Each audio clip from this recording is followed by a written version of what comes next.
નમસ્કાર મિત્રો, આજે 10 જુલાઈ 2026ના ગુજરાતના સૌથી મહત્વપૂર્ણ વરસાદ અને હવામાન અપડેટમાં આપ સૌનું સ્વાગત છે.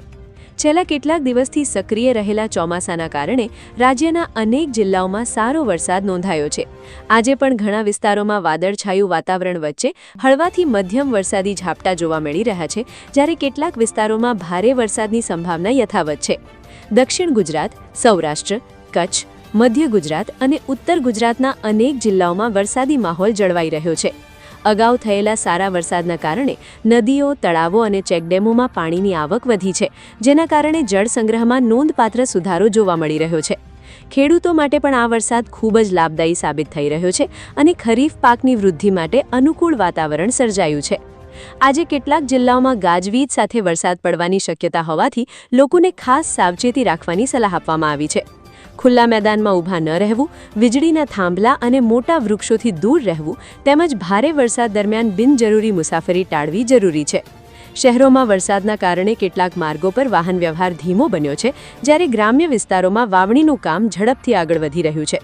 જ્યાં વરસાદ ઓછો રહ્યો હતો ત્યાં પણ હવે ખેડૂતોમાં આશા જાગી છે. રાજ્યના વિવિધ વિભાગો પરિસ્થિતિ પર સતત નજર રાખી રહ્યા છે, જેથી જરૂર પડીએ તાત્કાલિક કાર્યવાહી કરી શકાય.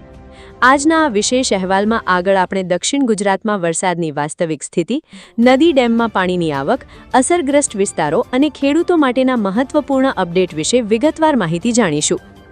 દક્ષિણ ગુજરાતમાં આજે વરસાદનો વધુ એક સક્રિય દિવસ જોવા મળ્યો છે.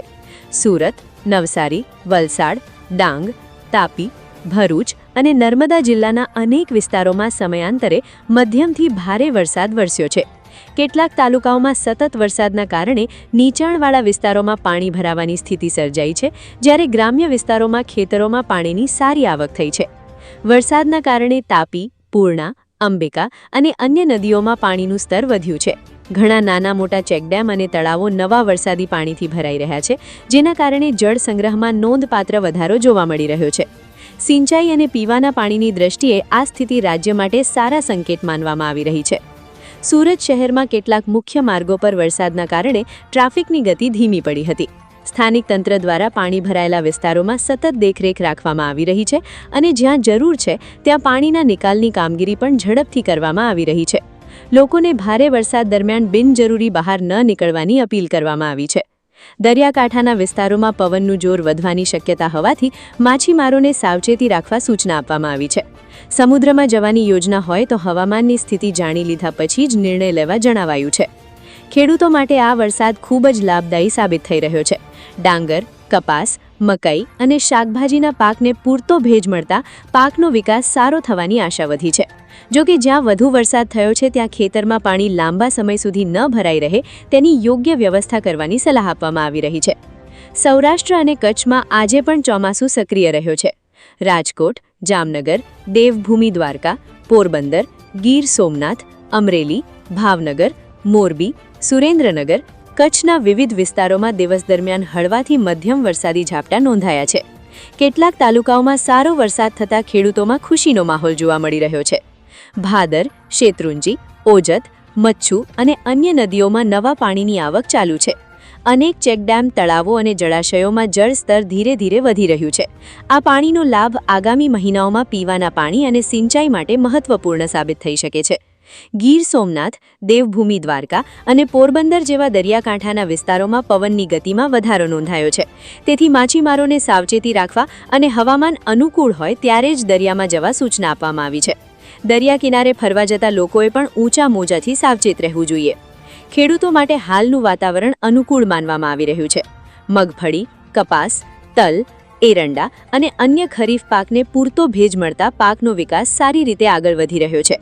કૃષિ નિષ્ણાતો ખેડૂતોને ખેતરમાં નિયમિત નિરીક્ષણ રાખવા અને પાણીનો ભરાવો થાય તો સમયસર નિકાલ કરવાની સલાહ આપી રહ્યા છે. વરસાદના કારણે કેટલાક આંતરિક ગ્રામ્ય માર્ગો પર કાદવ અને પાણી ભરાવાની સ્થિતિ જોવા મળી છે.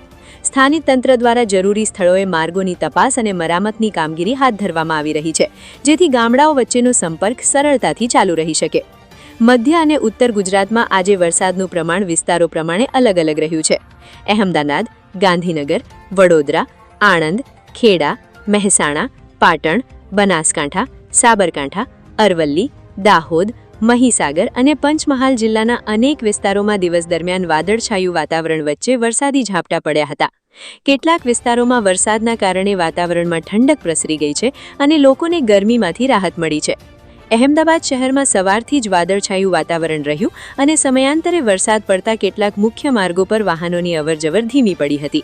નીચાણવાળા વિસ્તારોમાં પાણી ભરાવાની ફરિયાદો મળતા સ્થાનિક તંત્ર દ્વારા પાણીના ઝડપી નિકાલ માટે કામગીરી હાથ ધરવામાં આવી છે. શહેરમાં ટ્રાફિકને સામાન્ય બનાવવા માટે પણ જરૂરી વ્યવસ્થા કરવામાં આવી રહી છે. વડોદરા, આણંદ અને ખેડા જિલ્લાના ગ્રામ્ય વિસ્તારોમાં વરસાદના કારણે ખેતીની પ્રવૃત્તિઓમાં તેજી આવી છે. ડાંગર, મકાઈ, સોયાબીન અને શાકભાજીના પાકને પૂરતો ભેજ મળતા ખેડૂતોમાં સંતોષ જોવા મળી રહ્યો છે. કૃષિ વિભાગ દ્વારા વરસાદ વચ્ચે પાકમાં રોગચાળો ન ફેલાય તેની નિયમિત નિરીક્ષણ રાખવાની સલાહ આપવામાં આવી રહી છે. ઉત્તર ગુજરાતના મહેસાણા, બનાસકાંઠા અને પાટણ જિલ્લામાં વરસાદના કારણે તળાવો, ચેકડેમ અને જળાશયોમાં નવા પાણીની આવક નોંધાઈ રહી છે. ભૂગર્ભ જળસ્તરમાં પણ ધીરે ધીરે સુધારો થવાની આશા વ્યક્ત કરવામાં આવી રહી છે, જે આગામી સમયમાં ખેતી અને પીવાના પાણી માટે લાભદાયી સાબિત થઈ શકે છે. હવામાનમાં સતત ફેરફારને કારણે ગાજવીજ અને તેજ પવનની શક્યતા હજુ પણ યથાવત છે. તેથી ખુલ્લા મેદાનોમાં કામ કરતા લોકો, પશુપાલકો અને મુસાફરોએ ખાસ સાવચેતી રાખવી જોઈએ. વરસાદ દરમિયાન વીજળીના થાંભલા, મોટા વૃક્ષો અને પાણી ભરાયેલા રસ્તાઓથી દૂર રહેવાની અપીલ કરવામાં આવી છે. આગામી 48 કલાક દરમિયાન ગુજરાતમાં ચોમાસું સક્રિય રહેવાની શક્યતા છે. દક્ષિણ ગુજરાતના સુરત, નવસારી, વલસાડ, ડાંગ, તાપી, ભરૂચ અને નર્મદા જિલ્લાના કેટલાક વિસ્તારોમાં મધ્યમથી ભારે વરસાદી ઝાપટા ચાલુ રહી શકે છે. સૌરાષ્ટ્રમાં રાજકોટ, જામનગર, દેવભૂમિ દ્વારકા, પોરબંદર, ગીર સોમનાથ, અમરેલી, ભાવનગર જિલ્લામાં પણ સારા વરસાદની સંભાવના છે.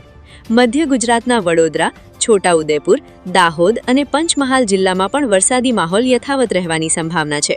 નદી, નાળા, ડેમ અને ચેકડેમમાં પાણીની આવક હજુ પણ ચાલુ રહેવાની શક્યતા હોવાથી નીચાણવાળા વિસ્તારોમાં રહેતા લોકોએ ખાસ સાવચેતી રાખવી જોઈએ. ભારે વરસાદ દરમિયાન પાણી ભરાયેલા રસ્તા ઉપરથી પસાર થવાનું ટાળવું, નદીના પટમાં ન જવું અને બાળકોને પાણીવાળા વિસ્તારોમાં એકલા ન જવા દેવા જેવી બાબતોનું ખાસ ધ્યાન રાખવું જોઈએ. ખેડૂતો માટે આગામી 2 દિવસ મહત્વપૂર્ણ રહેશે. જ્યાં વરસાદનું પ્રમાણ સામાન્ય રહેશે ત્યાં કપાસ, મગફળી, ડાંગર, મકાઈ અને અન્ય ખરીફ પાકના વિકાસને સારો લાભ મળશે. જો કે કોઈ વિસ્તારમાં વધુ વરસાદ પડે તો ખેતરમાં પાણીનો નિકાલ સમયસર કરવો, પાકમાં જીવાત અને રોગચાળો ન ફેલાય તેની નિયમિત તપાસ કરવી અને જરૂરી હોય ત્યારે કૃષિ નિષ્ણાતોની સલાહ લેવી યોગ્ય રહેશે.